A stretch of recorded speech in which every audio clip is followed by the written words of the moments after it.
There are fairies on the farm. My award-winning fairy fantasy novel, The Ghost of Nothing, is available now in ebook, audiobook, and paperback. Link in the description.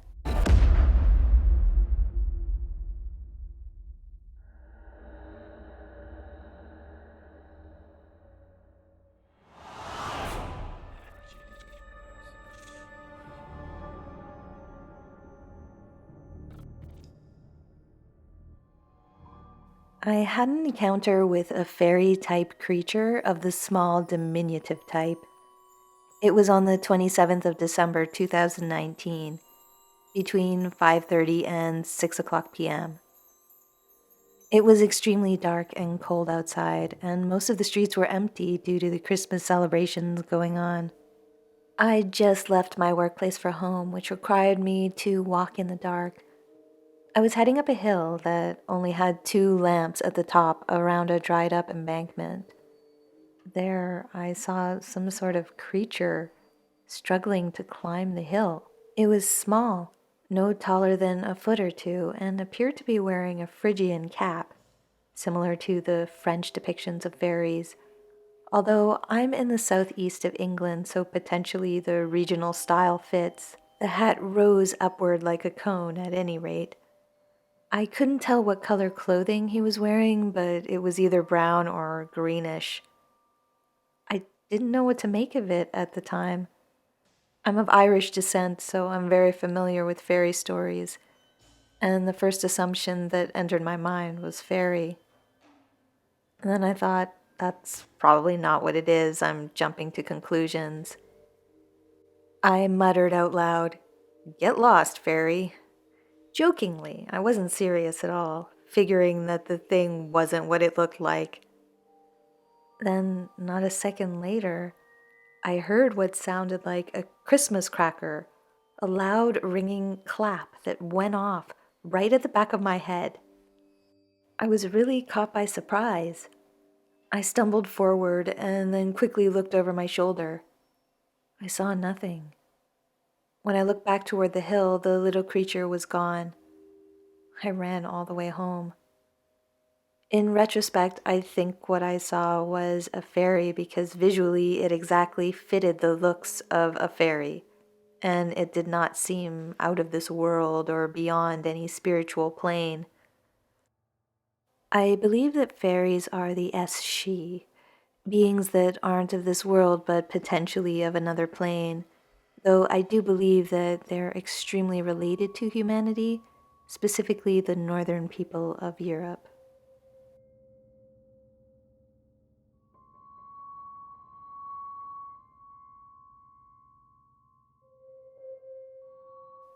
It was close to Christmas, and my mother was pregnant.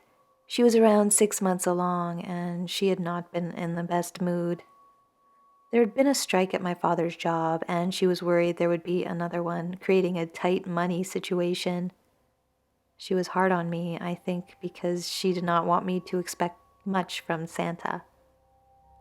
One night, I came down the stairs late. The lights on the tree were still on, and there were a few packages around the tree. I sadly thought that none would be for me. Then, to my surprise and delight, these beautiful fairies appeared holding hands and dancing around one of the packages. There were about 8 to 10 of them, about 6 to 7 inches high. They glowed various shades, from a bright shining blue to powder white to a deep bright neon blue with a hint of purple. Their light was so radiant they looked like they had wings of light. Their laughter was bell-like. I moved closer and sat on the floor in front of them, just watching this miraculous show. Then I got a sense from them, as if they were communicating with me telepathically. They told me not to be sad, that my mother loved me, and that she was going to have a baby girl, so I would have a sister. They told me the package they were dancing around was for me, and that it was the little blue toy piano I wanted. I was so happy.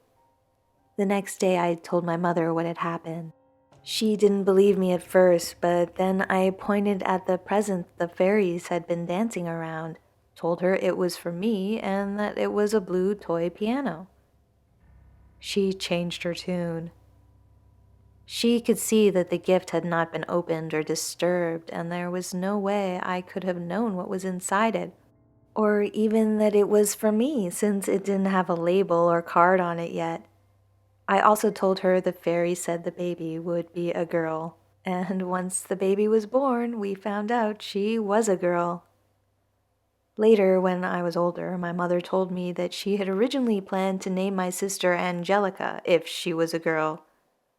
But after I told her the story about the fairy, she changed her mind. She decided to name the baby Sylvia, which means girl or fairy of the woods.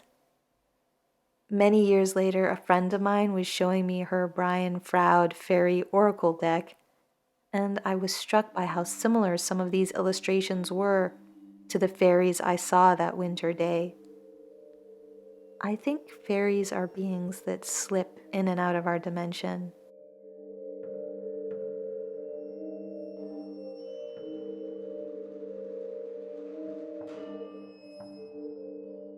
In the winter of 1999, I was staying at a friend's in a village in Cornwall. I awoke in the night.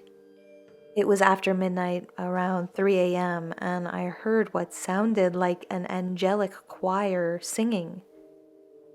It sounded very distant. I got up to investigate, walked around the house trying to work out where the sound was coming from, and could find no explanation. It wasn't coming from anything in the house that I could discern. Then I realized that it sounded like it was coming from the nearby moor. The night was very clear and still. No wind or rain.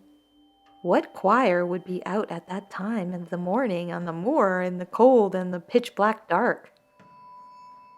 The singing was otherworldly sounding, high-pitched like an angelic choir, very beautiful and ethereal, with many harmonies. It continued on and on into the night. Eventually, I went back to bed, unable to come up with any earthly explanation for it. There are many stone circles, cairns, and standing stones on that moor. It's a very ancient and sacred landscape. I didn't know about fairy music at the time. I was more into angels, but I now wonder if it was the fae that I was hearing out on the moor that night. But at the time, because I was interested in angels, I assumed the singing was angelic. It's only in retrospect, knowing more about fairies and local fairy folklore, that I now believe it was fae. I think fairies are nature spirits who are part of the natural world. This experience took me by surprise. I had never experienced anything like that before. But since then, I've had other unexplained experiences, and sometimes I wonder if once you've had one experience with the Fae, something opens up for you like a switch that gets flipped on, and you become susceptible after that to having more fairy experiences. That's been my experience anyway.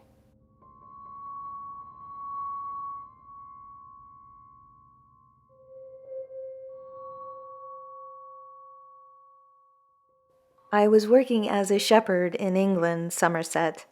I'd gone up to a remote part of the farm to check on some of the sheep. It was morning. I went up as far as I could by tractor, but the last field was bounded by a drove road. It was an ancient drove road bounded by fields and woodland. I left the tractor and walked into the field, when fog came down very suddenly. I walked carefully back to the stile and sat on the wall for a bit, wondering whether to wait for the fog to lift or go back. Then I noticed a small, old man walking toward me on the drove road. This road was popular with walkers, but not usually on a winter's morning midweek. This man didn't look dressed right for a walker either. He was quite small, the size of a child. He grinned at me and paused. Then, I swear, he asked me if I knew where I was. I said, Yes. And then he asked if I knew when I was. I stared at him, confused. He gave a little laugh and then kept walking past me. A few moments passed, and I realized that I couldn't really remember what the man wore, how he looked, what he sounded like, or where he went. He'd sort of drifted into the fog and was gone. I felt odd about it, and still feeling confused, I went back down to the farm. The man I was working for asked me what had taken me so long. It turned out I'd been gone more than 2 hours on a job that usually took less than one. I explained about the fog, and my excuse was accepted with a mutter, although I'm not sure he really believed me. Later, I told my grandmother about the odd encounter. She was a wise old woman. She said that I'd been pisky-led. This wasn't the first encounter I'd had, as I had seen things as a child, which all but my grandmother called nonsense. Although this has been my only visual encounter as an adult, I've had audible encounters. He seemed to be an old man.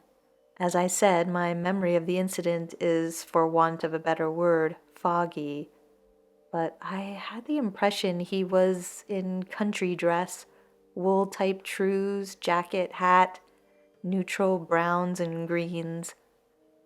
I've since discovered that the place was well known in local folklore for being close to a gateway for fairy folk. The reason I think this was a fairy experience was because of the presence of fog and the appearance of the old man, who I now believe to have been a Piskey, and the lack of fear or malice in the encounter. He felt like he was very much of the land, as was I suppose. Doesn't get more bucolic than a lone shepherd in a remote field watching sheep. We were part of the same place, he and I, rooted. It was partly this experience that caused me to begin research into local folklore.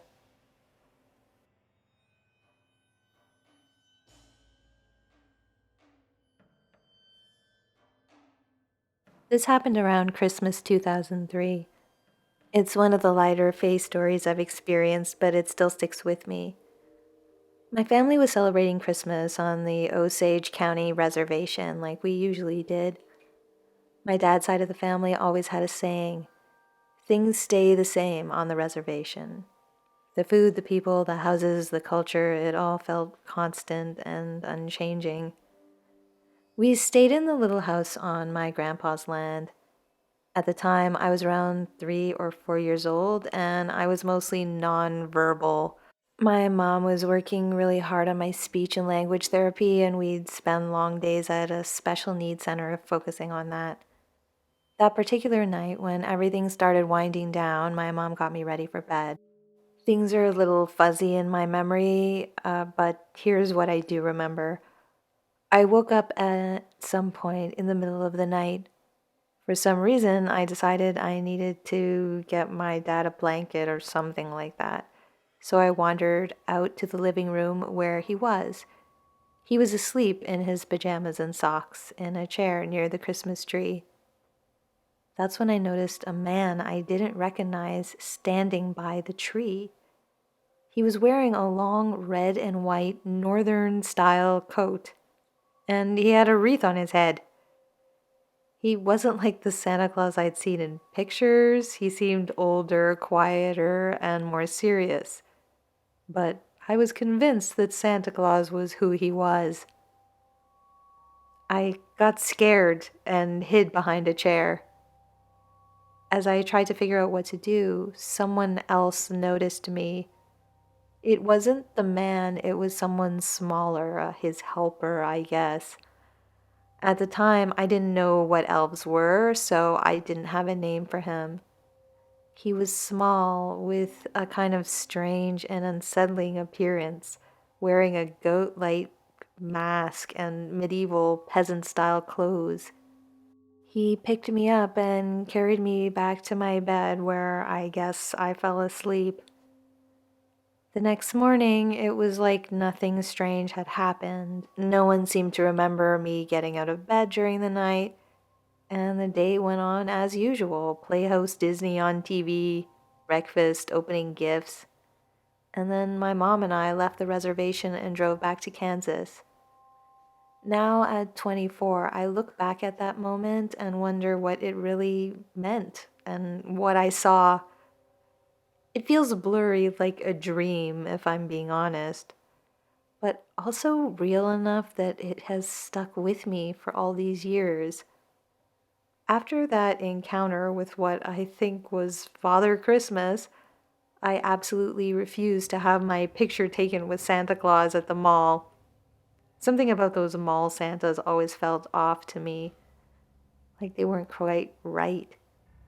Even now, I wonder if what I saw that night wanted recognition or didn't like being faked by the Santa image we see everywhere. As an adult, I've retraced those steps in the house, the spot behind the chair where I hid, the place my dad slept near the tree, and the tree itself, just a few paces from the TV and the fireplace. My 7-year-old cousin sleeps in the same spot where I once hid behind the chair in the living room. It's funny how some things never change on the reservation, and yet there are moments like that Christmas Eve that you never forget. I believe fairies are real and have existed for centuries. In many ways, they're like us. They feel emotions, get annoyed, laugh, grieve, and even cause trouble. But they're far more mysterious and powerful than we are. Like humans, there are good ones and bad ones. They aren't just stories, they're part of the world, hidden yet present.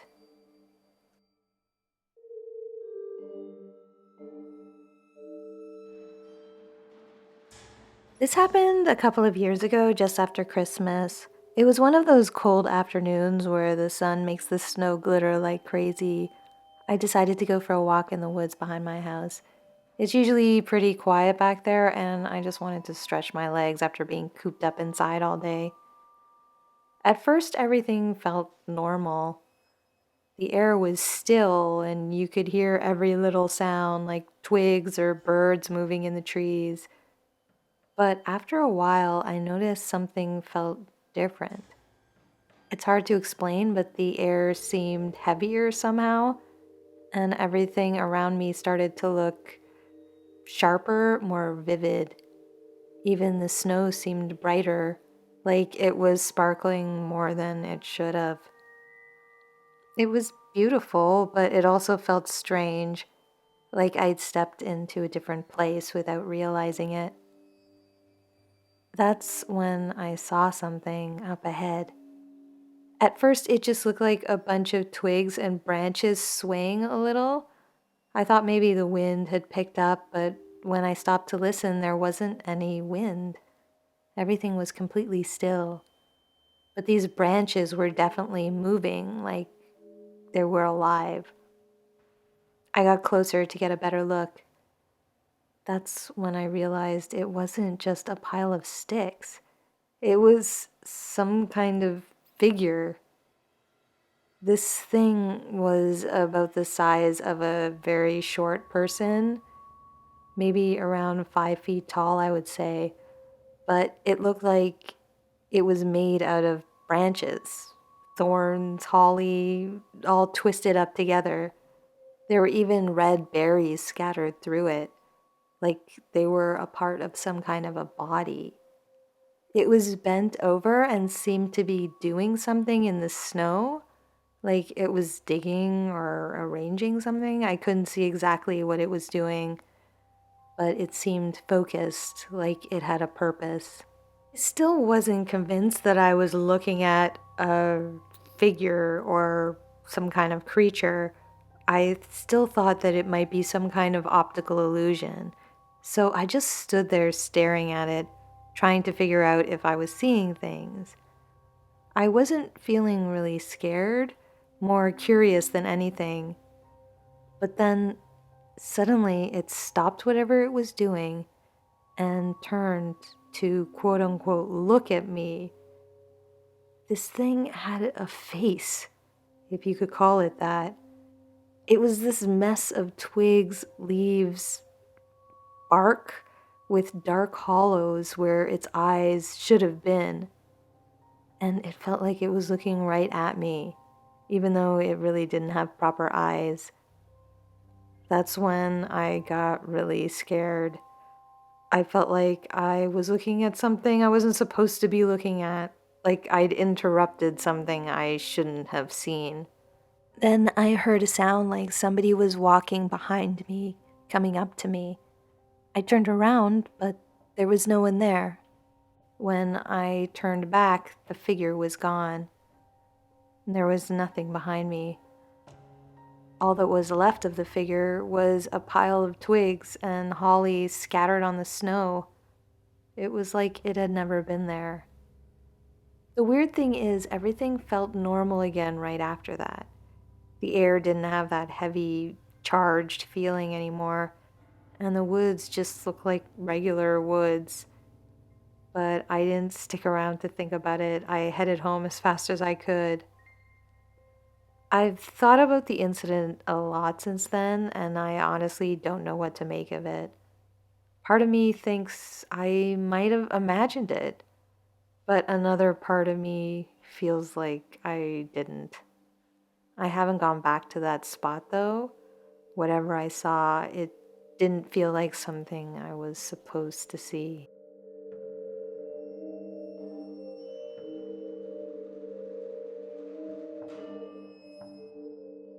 Hi, I'm from Finland, so I'll say up front that English isn't my first language. Sorry if this isn't perfect writing. I work on a reindeer farm in Lapland, where tourists come to see the reindeer, ride in sleighs, and enjoy the snow. It's a nice job, but it can be tiring, especially in winter. This happened last winter in 2023. Around that time, we started noticing strange things with the reindeer. Sometimes in the mornings, we would find small things stuck to them, like ribbons or tiny bells. None of us knew where they were coming from. At first, we thought maybe tourists were sneaking into the pens, but I didn't think this was likely. Another weird thing was that the reindeers themselves were acting strange. Usually they're pretty calm, but they started acting nervous sometimes, especially early in the mornings. Some days they looked exhausted, like they'd been running all night. My coworkers joked that it was Santa borrowing them for practice runs. One morning, I went out earlier than usual to check on them. It was pretty quiet. As I got closer to one of the pens, I noticed one of the reindeer, a big male named Tarmo, was acting strange. He was stomping his hooves and tossing his head like he was trying to shake something off. At first, I didn't see anything unusual, but then I noticed there seemed to be something on his back. I thought maybe it was some snow or a trick of the light, but as I got closer, I realized it was a small thing, a small person, maybe half the size of a normal human. At least that's what it looked like to me, sitting on Tarmo like he was a horse. Whatever it was, it didn't look human. It had pale skin, almost blue, and what appeared to be white hair.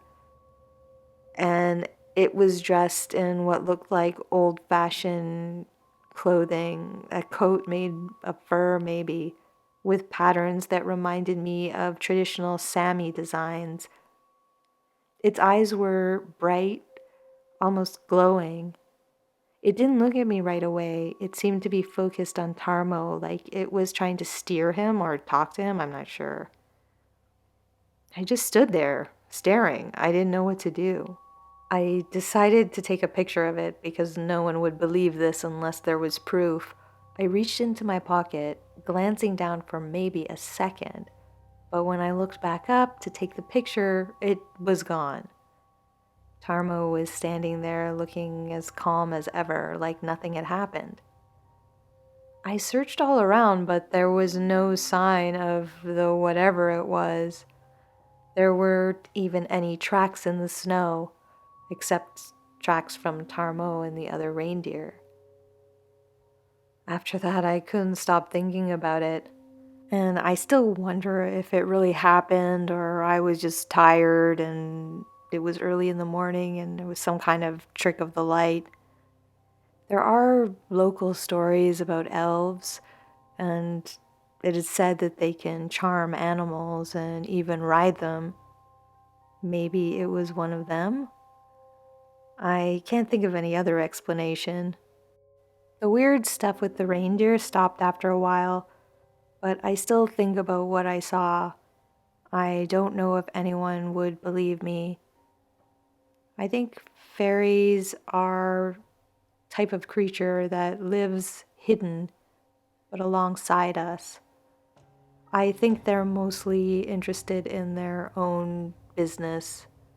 I don't think they're very interested in us.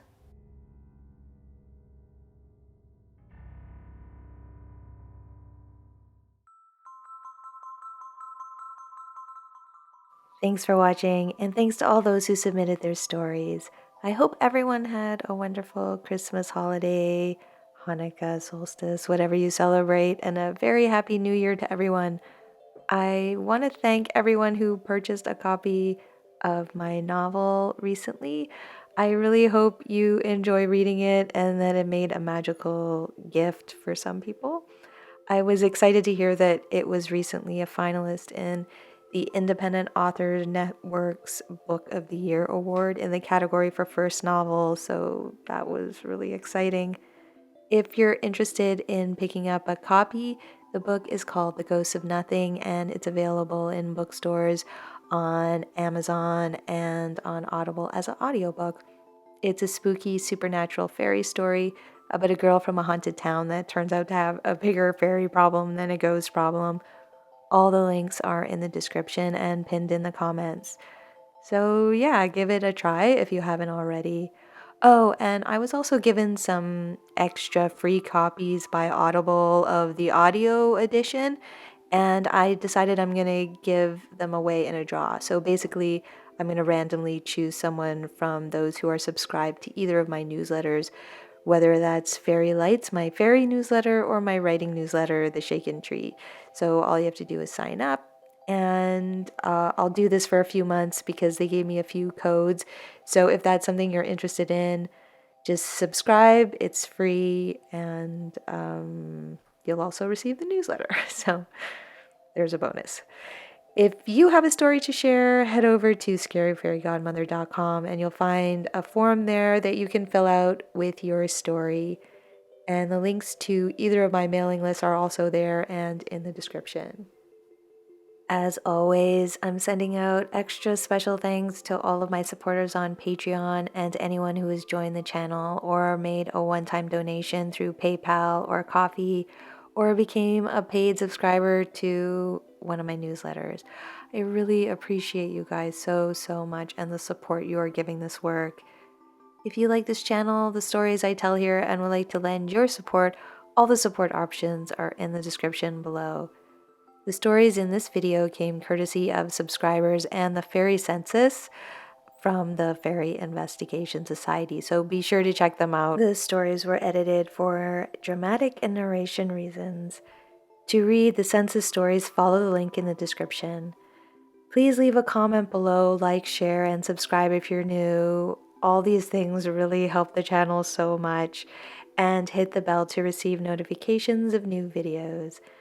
And until next time, this has been a visit from your scary fairy godmother.